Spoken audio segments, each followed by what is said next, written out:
Hi, I'm here today with Roy Disney to get some of his memories of what life was like at the studio during World War II. And Roy, you were a boy back then, but you do have some pretty vivid memories, don't you?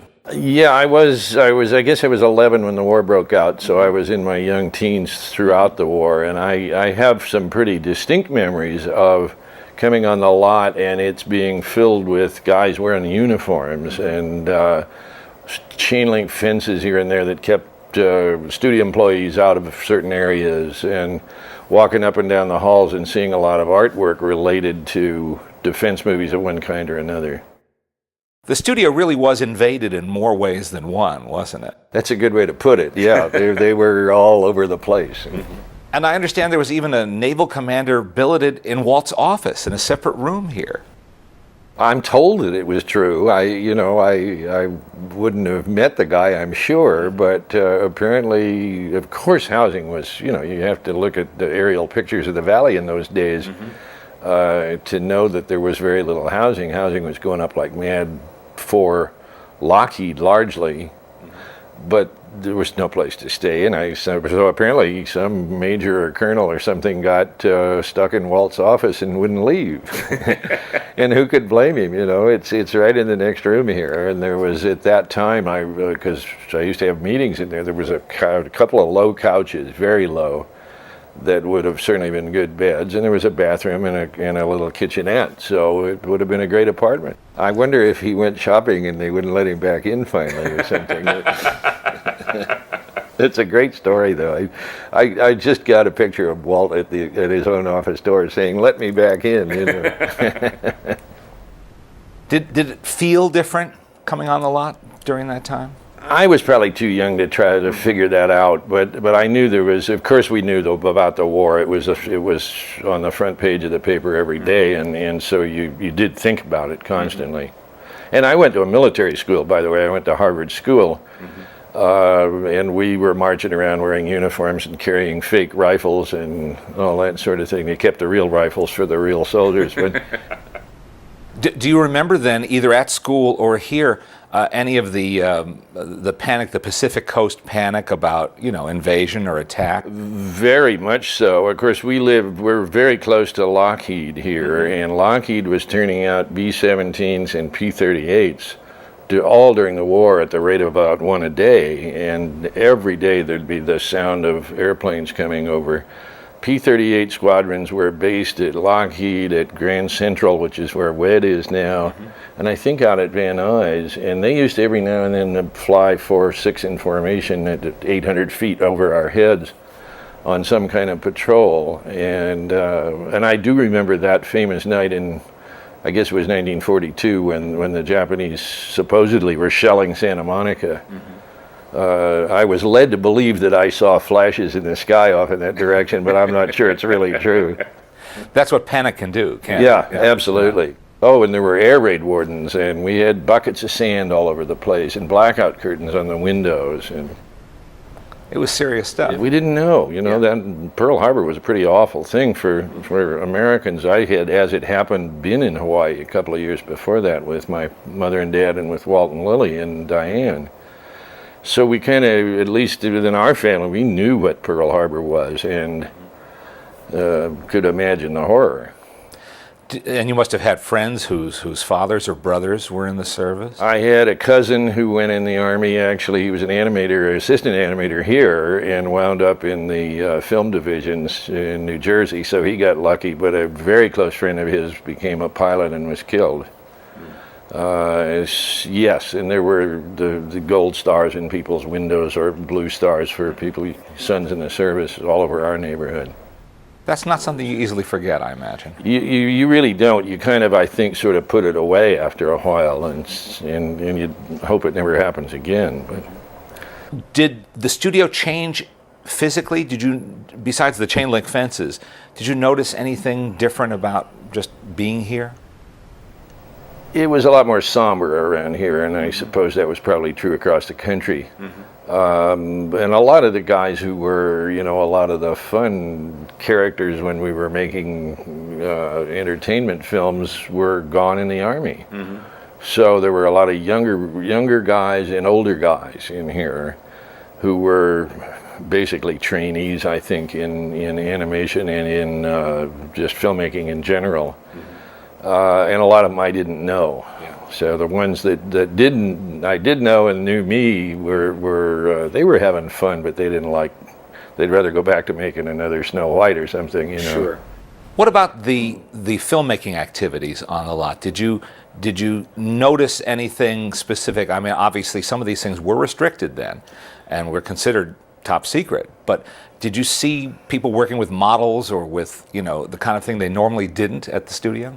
They kind of let me wander around because I was just a kid, and so I did see a lot of the models. And in fact, I remember they made a series on aircraft identification, and they had some plastic models of both American and Japanese airplanes that they were shooting silhouette film of, and they gave me a model of a P-38. I remember that I had for many, many years after that. It was a favorite toy, actually, for a while. Now, when a layman thinks of models, he thinks of a model kit. Were these bigger than those scale models? This one, if I remember, was maybe at a wingspan in that range, somewhere maybe a foot or so. They were all in scale, so that if they'd given me a B-17 model, it would have been pretty big.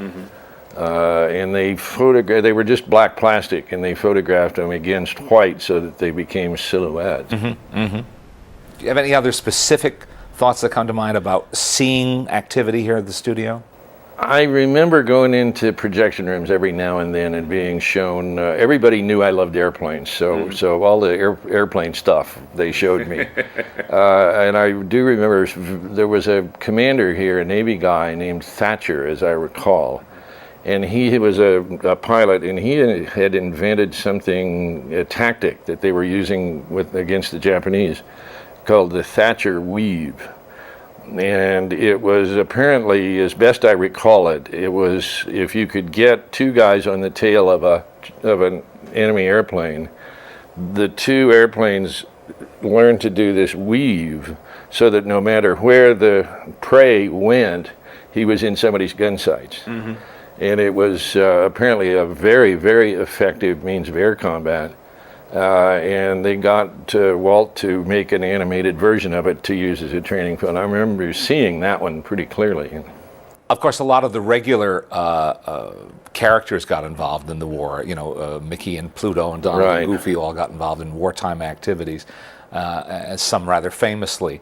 And of course, one of the principal activities at the studio, though they didn't intend for it to be, was designing insignias.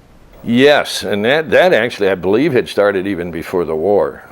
There were the little bombs with Mickey riding on them and so on, from which I suspect Stanley Kubrick sort of snitched a little. For Dr. Strangelove? Right.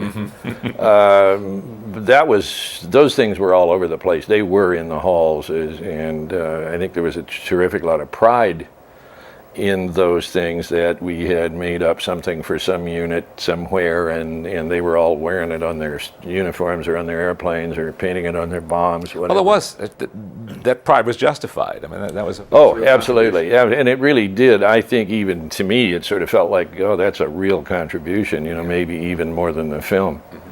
Then of course there was Der Fuhrer's face in that one in particular, and the other propaganda films. That Der Fuhrer's face got to be quite a popular song, and it was a little bit of a license for young kids to go like people. You know. Well, it was all in the service. Yeah, it was a patriotic thing to do, yeah. Again, you were a boy, but do you remember your father being more harried than usual? He always carried a lot on his shoulders, bearing the responsibility for keeping the studio afloat, and that became even tougher during the war. Yeah, and you know, it's hard to think of it this way now, but Disney in those days, we were kind of a one-trick pony. You know, we had a feature every year, every other year, and some short subjects, and that's who we were. That was it. And Walt always spent more than Dad could raise, you know, and there was a sort of an eternal Ponzi scheme in a sense going on, in that this one made enough to pay off that debt so that we could raise the debt by some further amount on the next one. In the wartime, of course, they mostly were making these films for the government for flat fees. And I remember very clearly my dad saying, I don't care how much they give him, he'll still spend more than they give him. And, Wally couldn't help himself. He was just, you got to make it better. You can't just stop now after the money's spent. So an awful lot of that was on our nickel, and that was tough because just keeping the paychecks coming was tough. Did the strain show at all, you think, on him? I used to kid that I could tell when he'd had a bad day by the way he drove in the driveway and the way that he slammed the door in his car. And I'd sort of duck around the corner. He really, in truth, didn't bring it home too much. He and Mother, I think, discussed it more than certainly he would have in front of a 14-year-old kid. But yeah, you could tell it was... And everybody, it was hard times for everybody. We had ration stamps, and we had, missing servicemen, stars in windows, and we had rationed meat and rationed butter, and we were growing vegetables in the Victory Garden, and you never forgot it. So it was always there.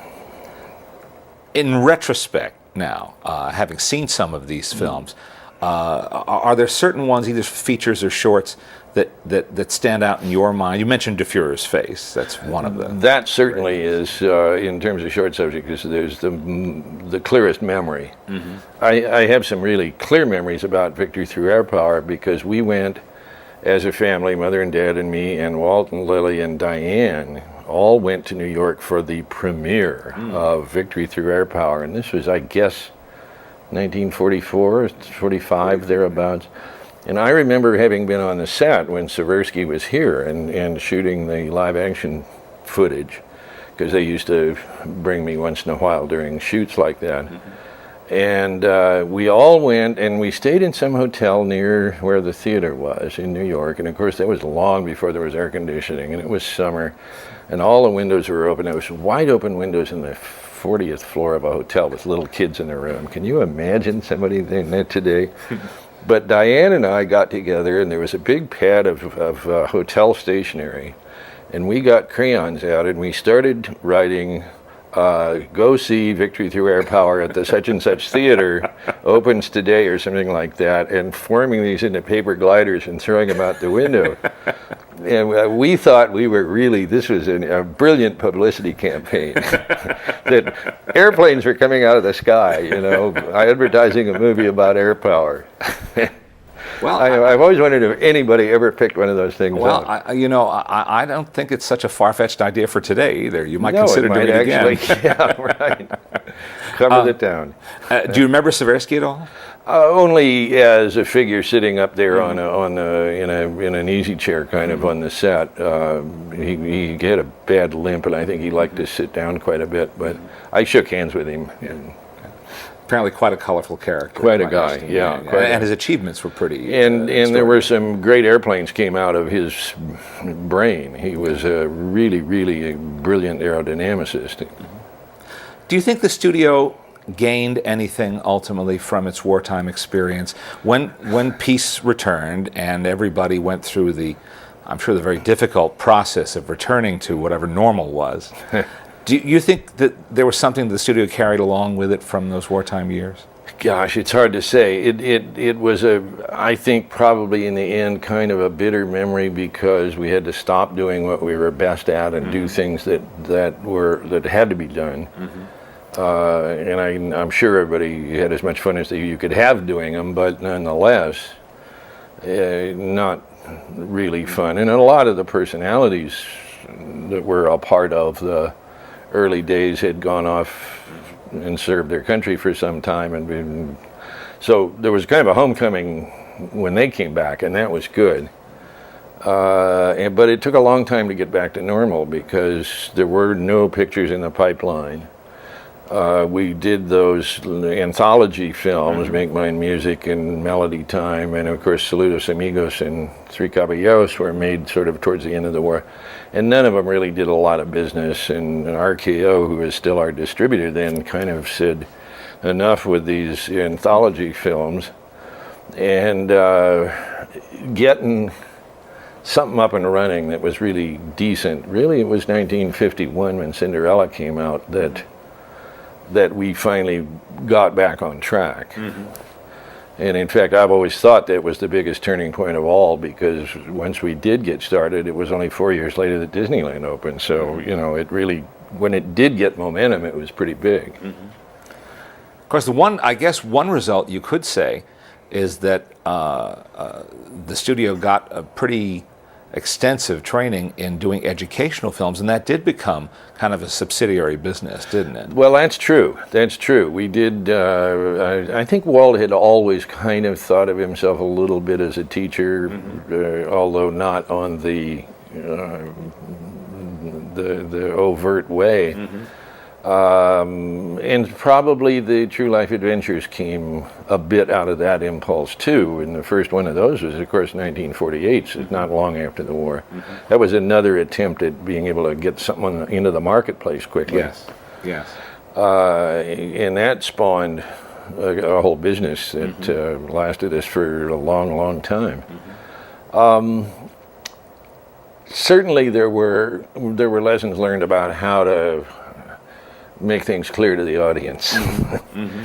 You know. Well, there were no better communicators than the people here, Walt chief among them.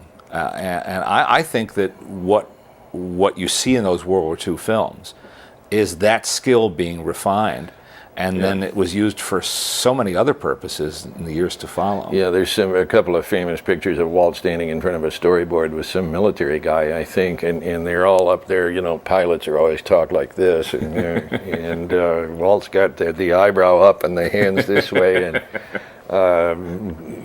he was an amazing communicator, and he really knew how to get into your brain with that idea. Mm-hmm.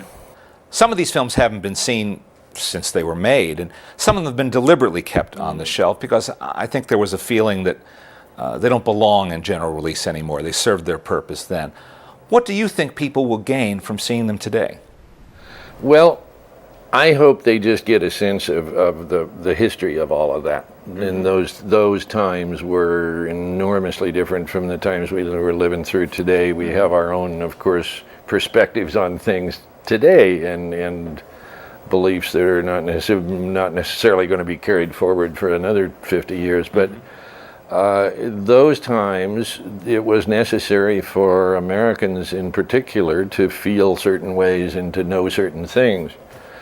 And I think it's good that we understand ourselves that way, as in terms of our history. The suppression of reality always bothers me a bit. I think there was a time, right after the war, when you didn't want to be out there saying the Germans are still our enemies or something, because we needed to change our view on that. Mm-hmm.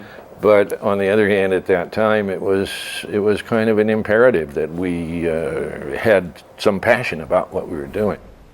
Which is what happens every time we're in a conflict with somebody. It is the nature of the beast. Unfortunately, I would change the whole world that way if I could. But yes. You know, you just have to. But I think it's really important to acknowledge history. And I couldn't agree more. And I think people will be surprised by some of what they see here. Oh, I'm sure. You know, there's certainly been, through the 50, 60 years since that stuff was sort of put away in the vaults, probably more rumors about it than truths out there in the world. And I think when you see it as a sort of a body of work, you'll understand it in quite a different way, I think, and actually probably enjoy a lot of it. Yeah. It also goes back to reinforcing what incredible world ambassadors the Disney characters were, and how they could carry any kind of message anywhere on the globe, be it the Seven Dwarfs showing how to avoid malaria to South Americans, or or Donald helping to triumph over a Nazi assembly line. Yeah, and they really were awfully good messengers, and they were so beloved before the war that they became believable to Americans as messengers. as long as, and I'm sure Walt was pretty careful about not letting it get out of hand, because he knew they had to survive after the war and go back to being who they were in the first place. No, it seems like he was very judicious and very, very much aware of that. Yeah, and you know, they were kind of little facets of himself too. Certainly Mickey was as much his alter ego as anything, but Donald was also his very bad temper that used to arise occasionally. And so on, and I'm sure he even felt like Goofy every now and then. But, Don't we all? Yeah, I certainly am no exception.